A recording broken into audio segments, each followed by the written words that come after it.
Coucou les jamers, aujourd'hui on se retrouve pour une nouvelle vidéo sur un sujet un peu spécial. Ça fait un petit moment que je pense à faire cette vidéo parce que ben voilà, je pense que c'est important. Donc c'est tout simplement une vidéo sur comment avoir un compte sécurisé sur Animal Jam classique. C'est totalement valable aussi pour Animal Jam Play Wheel, enfin le Animal Jam mobile quoi. En gros, je vais vous donner tous mes petits conseils pour avoir le compte le plus sécurisé possible sur le jeu. Donc, tout d'abord, faire un mot de passe long et fort.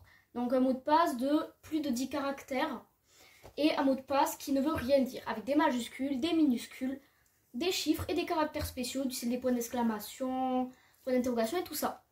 Donc, en gros, par exemple, vous faites un truc à 10 caractères, mais vraiment 10 caractères minimum, et qui ne veut rien dire, pas d'abrégé, pas de mots existants, des majuscules et des minuscules au hasard, vous pouvez les noter quelque part et le ranger bien précieusement à un endroit où personne ne pourra vous le piquer ou quoi. Et ensuite, ce que vous allez pouvoir faire, c'est tout simplement activer la double identification.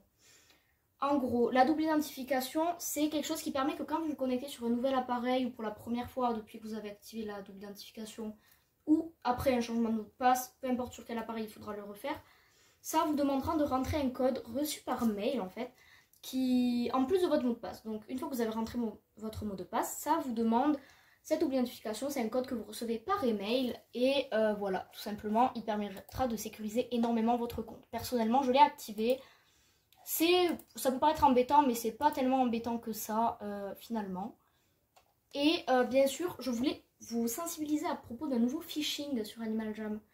En fait, il paraît qu'on reçoit des mails qui en fait nous disent ouais, il y a eu un problème de sécurité dans le jeu, il faut que vous changiez votre mot de passe pour sécuriser votre compte. C'est faux, c'est totalement faux. En gros, c'est des mails de phishing. En gros, ça vous demande de rentrer votre mot de passe actuel, un nouveau mot de passe et de valider. En fait, si vous avez la double identification, ils ne pourront pas accéder à votre compte, mais dans tous les cas, ils auront votre mot de passe. Mais grâce à la double identification, vous êtes sauvé. Mais si vous ne l'avez pas mis, en fait, ils vont juste vous pirater votre compte et vous voler toutes vos affaires en fait. Donc surtout, ne croyez pas à ces liens. En gros, c'est des faux emails. Voilà, mais ils sont très très bien faits. Hein. C'est vraiment très très bien fait. Donc il faut vraiment y faire très attention. Voilà. Donc vraiment, faites-y attention. Bon, bien sûr, ne donnez jamais vos mots de passe aux gens et tout ça. Quoi qu'on vous propose, quelques sites ou quoi pour du membre gratuit, c'est faux. Les seuls trucs pour être membre gratuit qui peuvent exister, c'est les 2 codes qui ne sont plus du tout disponibles qu'Animal Jam avait donné pour 2 semaines d'abonnement pour des périodes très spécifiques. Vous n'aurez pas ça tout le temps. Enfin, vous ne pouvez pas être membre gratuitement, à part, bon, vous pouvez vous faire membre avec les saphirs Animal Jam Play Wheel, de l'Animal Jam mobile, mais c'est assez compliqué si vous n'en avez pas déjà ou vous n'avez jamais été membre ou quoi. Ou il y a le moyen du parrainage, mais qui est très très très compliqué également. Donc ne croyez pas à tous ces sites et suivez les petites explications que je vous ai dit pour avoir votre petit mot de passe bien sécurisé. Voilà, j'espère que cette vidéo vous aura plu. A plus les jameurs, juste ne vous étonnez pas, mon personnage bug, c'est rien, c'est un petit bug depuis hier. Je sais pas ce que c'est, mais en gros ça fait bugger mon personnage et les objets ils clignotent. Et je crois qu'il faut pas chercher à comprendre.